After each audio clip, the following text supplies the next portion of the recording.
What's going on, guys? Mike here again. I'm going to show you how to delete the Vtec oil pressure sensor on your Vtec solenoid. All right, guys, as you can see, we have the Vtec solenoid hooked up, but not the Vtec oil pressure sensor.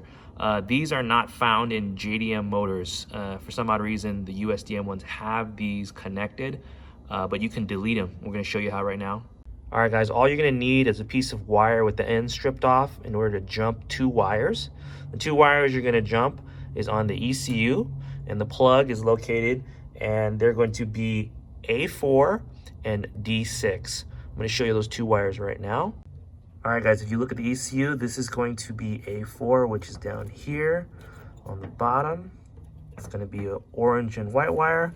And then we're going to look at here. This is the D6.